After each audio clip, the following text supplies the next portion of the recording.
What historical event 100% reads like a time traveler went back in time to alter history?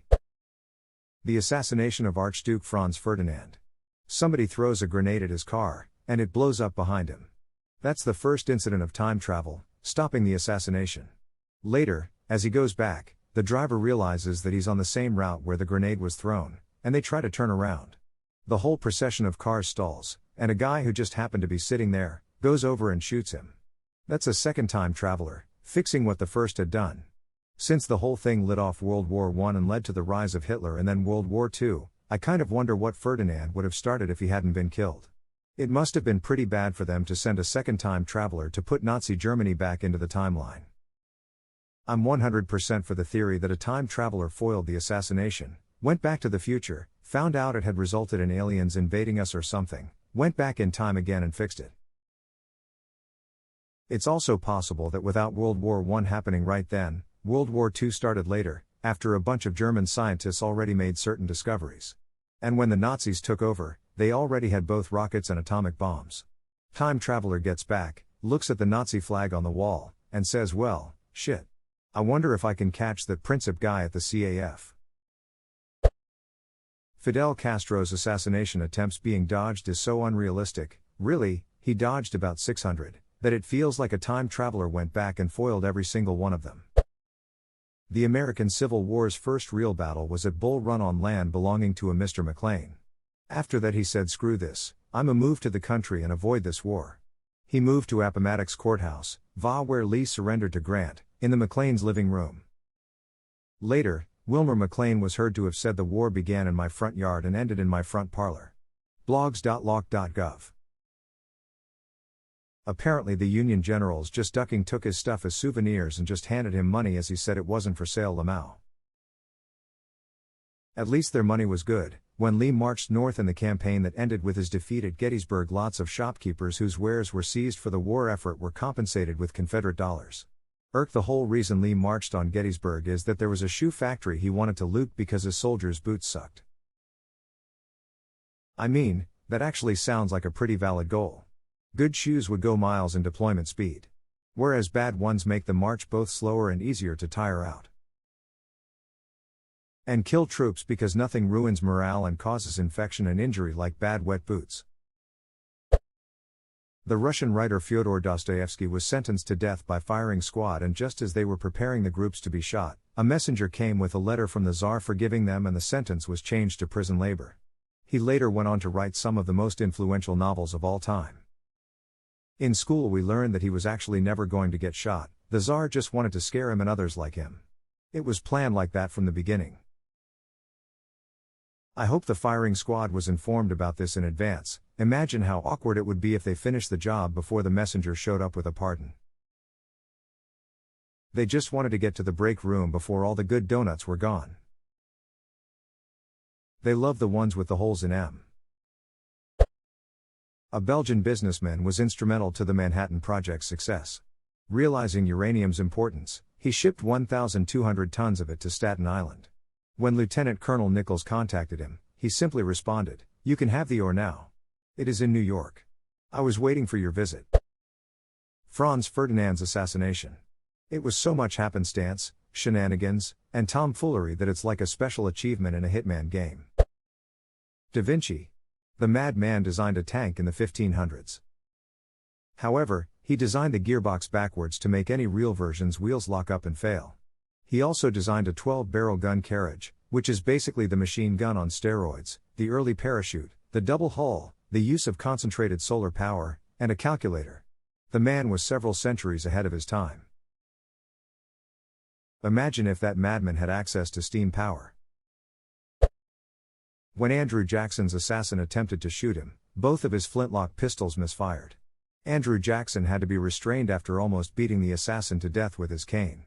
The two flintlocks were examined after the incident and found to be in good condition. There have been at least 40 attempts to kill Hitler after he had risen to power.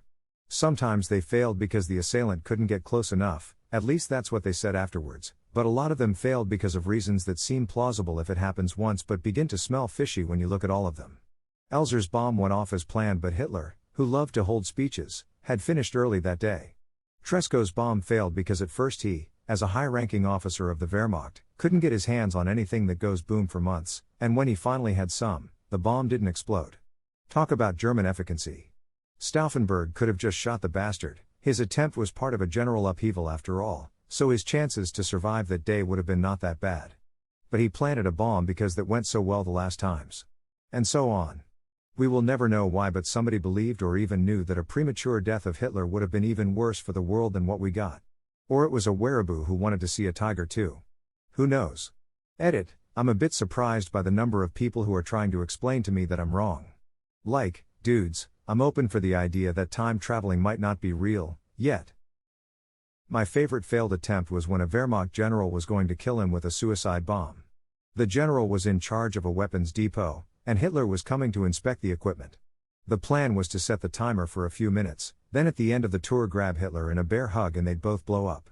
For some unknown reason Hitler was in a hurry. He sped through the tour in just a couple minutes, leaving before the bomb went off.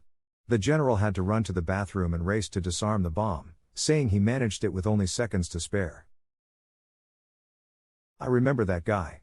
When they came to him with the plan, he thought, what the heck? I have to die to get this guy? I don't know. He went home and talked to his father, who looked over the plan, looked up at him and said, well, you have to do it. I feel for that father. Different guy, you think of Ewald Heinrich von Kleist. The bathroom bomb diffuser was von Gersdorf. So I was. Thank you for the correction. There was a shipwreck in 1664, a shipwreck in 1785, and a shipwreck in 1820. Each had one survivor. Each survivor was named Hugh Williams. A Douglas Adams novel for sure. Tsutomu Yamaguchi survived both the bombings at Hiroshima and Nagasaki. Reads like a satirical time traveler story where the protagonist screws up his dates. I would say there is significant evidence Fidel Castro. Every single assassination attempt failed, sometimes because of wildly miscellaneous circumstances, including a sabotage diving suit that somehow got miraculously switched with someone else, who ended up drowning in his place. Dude holds the world record for over 600 attempts, I believe. Or the CIA agents reporting we're making shit up to cover up that they spent the entire time drinking rum, smoking cigars and getting laid. Dude, we need a new assassination story for the boss. And you're drunk. As usual. No worries. How about this? We booby trap a beautiful oyster that he's bound to want to pick up. Then he just ignores it. Eventually they won't buy these. Oh, you'd be surprised. Edit, and tell them we need Anther 5 large for Tequila Ray. You want me to ask the company for $5,000 for tequila? We're getting low, man. Tell them he makes the bombs.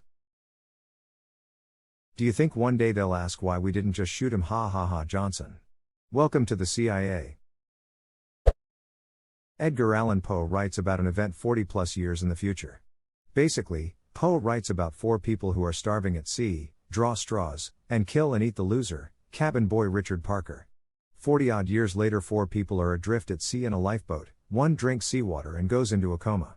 When they draw straws for who will be eaten, the coma guy gets the short straw in a development that surprises no one.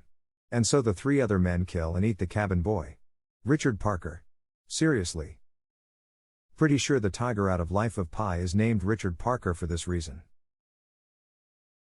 Patel acknowledges that is the exact reason the tiger is named Richard Parker. Tesla's AC polyphase system. 1 minute, we're in the Stone Age of electrical distribution, and the next, Buffalo, NY is being powered by the alternating current being generated at Niagara Falls by Telsa's Genius system.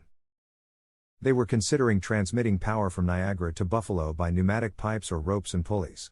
I shudder to think about what that system would have entailed. So many dead deer getting caught in the ropes and pulleys. At least food for the 1,000s of maintained staff is covered. During the War of 1812, seems like a time traveler with weather control capabilities started a freak tornado that effectively ended the British occupation of Washington. More British soldiers were killed by the tornado's flying debris than by the guns of the American resistance. If time travelers have weather control capabilities, definitely also the Spanish Armada, twice.